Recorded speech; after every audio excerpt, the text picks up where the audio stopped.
move us on to number 3, Jace. So people are looking for an alternative to the culture, not an echo of it. People are looking for an alternative to the culture, not an echo of it. And too often, the experience, oftentimes with our churches can be quite an echo of what's already happening in culture. That's good. And people are looking for an alternative to it. And so, it's the idea, one of the moves, I guess, that you would need to make is making sure that you're offering an alternative narrative than just picking one side or the other of the cultural narrative. Kind of speaking of that, conservative or liberal side of things. And I would say the best way to describe it is, are we presenting people with the narrative of the kingdom of God or the kingdoms of this world? And giving people the alternative rather than just an echo of what they're already hearing on the news or that kind of thing. So I think we've got an alternative narrative. We've just got to make sure that we're communicating that really clearly and not falling into the trap of just echoing what culture's saying. Does that make sense? Yeah, just expand a bit on and how he or how you see church falling into a trap of echoing culture.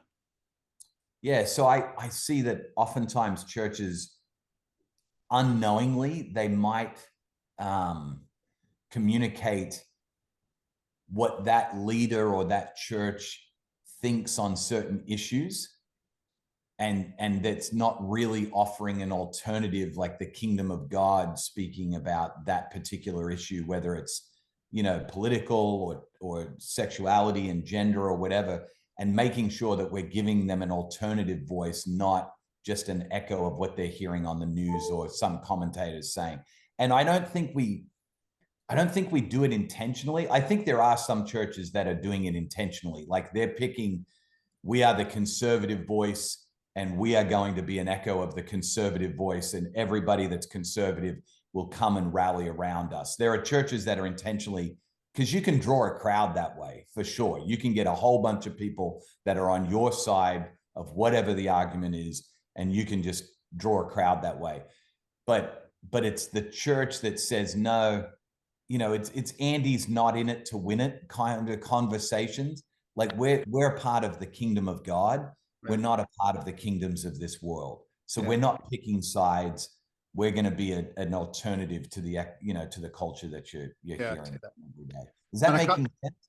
Yeah, it is making sense. And I wanted to ask that because initially when you talked about echoing the culture, my mind went to, like, it was one of the churches I saw recently did a series called Stranger Things.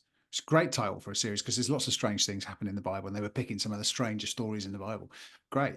But echoed what was going on culture-wise, because Stranger Things was a massive part of culture. So you're not talking about necessarily picking up cultural, like Paul did on Mars Hill, picking up cultural moments and saying, let me take those and explain the God behind it all.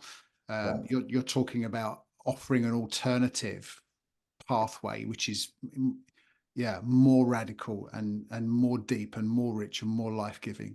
And we did a series when I was at the Forge. We did a series called Weird, based off of Craig Groeschel's brilliant book about saying, let's be weird because normal isn't working. It's normal to have multiple partners, to get multiple divorces, to get into debt, to blah blah blah. It's normal to do that, but it doesn't work.